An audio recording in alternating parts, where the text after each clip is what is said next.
ये जो वाक़या हुआ है बड़ा दर्दनाक वाक़या है। हमें अब तक जो है ना सुकून नहीं मिल रहा है। लेकिन ये बताता हूँ कि जब बच्चे हम निकाल रहे थे बाहर तो सारे बच्चे जो है ना ज़िंदा थे। उनको जो है ना रेस्क्यू तरफ से ऑक्सीजन ना मिलने की वजह से जो है ना जितनी देर में वो हॉस्पिटल पहुँचे हैं फिर वो बच्चों की डेथ हुई है। अगर ये रास्ता, ये 70 फुट का रास्ता है जो आपको नज़र आ रहा है, बिल्कुल छोटी सी गली टाइप, अगर ये रास्ता खुला होता, रेस्क्यू की टीमें सारी गाड़ियाँ इधर आती तो हमारे बच्चे सारे के सारे बच जाते। जी, हमने फ़ौरी तौर पे, मैं इधर पास ही था, तो जैसे पता चला 6 डिग्री, हम फ़ौरी तौर पर अंदर गए। हम और नौजवान थे मोहल्ले के। हमने 15 पे कॉल की, एक लड़के ने या रेस्क्यू वालों को कॉल कर दी, लेकिन उससे आने से पहले हमें खुद की अपनी मदद के तहत हमने जो है अंदर दाखिल हुए कमरे में, उसका गेट तोड़ के हमने गेट खोल के उसको बाहर फेंका। अंदर से हमने मिट्टी अपने हाथों से खोदना शुरू की, क्योंकि औजार हमारे पास नहीं थे कोई।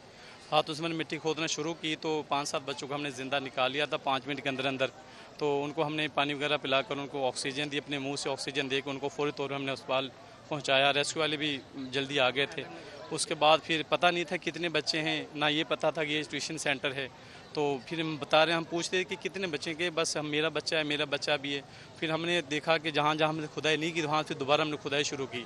तो हमने जहाँ जहाँ से खोद रहे थे बच्चे नीचे से निकल रहे थे। तो ज़्यादातर जो बाद में बच्चे निकले, 5-7 बच्चे होश में निकले थे, बाकी जो बाद में जितने बच्चे निकले ज़्यादातर वो बेहोश निकले थे। उस बात पर चला कि टीचर भी नीचे दबी है। फिर जहाँ से थोड़ी बहुत मिट्टी रह गई तो वहाँ से हमने फिर दोबारा खुदाई शुरू की। मिट्टी बहुत ज़्यादा थी, वहाँ से टीचर को सबसे आखिर में निकाला गया, क्योंकि बताया नहीं था मोहल्लेदारों के टीचर भी है। तो हमने तकरीबन 18 बच्चों को और साथ एक टीचर को यहाँ से निकाला। भाई जो हाल हवाल यहाँ पे हुआ है वो तो जिनके बच्चे मर गए उनको पता है ज़्यादा। तो बाकी अहले खाना जो है उनके बहुत बेहाल हुए पड़े हैं।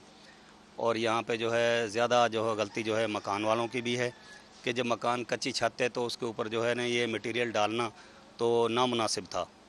और फिर जब डालना था तो ये जो है बच्चे जो हैं वहाँ से निकाल देने चाहिए थे। और फिर सबसे ज़्यादा गलती और भी जो है मिस्त्रियों की है। वो रात दिन काम करते हैं, मिस्त्री जो हैं उनका तजर्बा है, उनका सोच है, जो भी है। तो उन्होंने ये काम नहीं करना चाहिए था कि जो उन्होंने काम किया, बच्चे नीचे बिठाए हुए हैं, पढ़ रहे हैं इतने बच्चे, और ऊपर जो है वो छत पे काम करवा रहे हैं, कर रहे हैं। तो उनकी और भी ज़्यादा सख्त गलती उनकी भी है।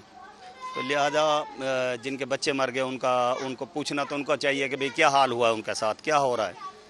तो दूसरे तो बहुत लोग तो तमाशाई भी हैं, बहुत लोग अफसोस भी कर रहे हैं। बस बहरहाल जी ये गलती है। और जिन भाइयों की छतें जो हैं कमज़ोर हैं वो छतें जो है तब्दील करें, वो अपनी छतों को तब्दील करें। जिसकी डेथ हुई है वो हमारी भतीजी है, वो बहुत प्यारी थी, उसको भी बहुत मिस कर रहे हैं। उसके वालिद वालदा बहुत परेशान है, बस सदमे में है अभी। कहना क्या, बच्चे घर से अपने माँ बाप ने तैयार करके बच्चों को भेजा ट्यूशन, और घर की कोई हालत जो थोड़ी सी नाजुक थी, उसकी वजह से वो छत के ऊपर रिपेयरिंग कर रहे थे, क्योंकि बारिशों का मौसम आगे आ रहा है। तो वो बच्चे नीचे पढ़ रहे थे, 18-19 बच्चे थे। तो वो ऊपर चढ़ के वो काम कर रहे थे, उनको बच्चों के ऊपर वो सारी छत जो ना बच्चों के ऊपर, छत के ऊपर बच्चे नीचे आ जाए सारे बच्चे। उनकी वजह से तकरीबन 14 बच्चे जो जिनकी डेथ मौके पे हो गई थी। तकरीबन पौने घंटे के बाद बच्चे मिट्टी के नीचे से निकले। और जितनी देर वो हॉस्पिटल में गया, कोई उधर ऑक्सीजन भी कोई चीज़, उधर एक बेड में 5-5, 6-6 बच्चों को लटाया हुआ है। कोई 2 डॉक्टर है उधर, सिर्फ 2 डॉक्टर इतनी। मेरी भांजी जो फौत हुई है, जो महनूर भांजी थी मेरी, उसको पौने घंटे के बाद इधर से खुद हमने, जो महल्लेदार थे उन्होंने मेहनत करके, रेस्क्यू वाले तो बाद में पहुँचे, कि महल्लेदारों ने खुद निकाला बच्चों को काफ़ी।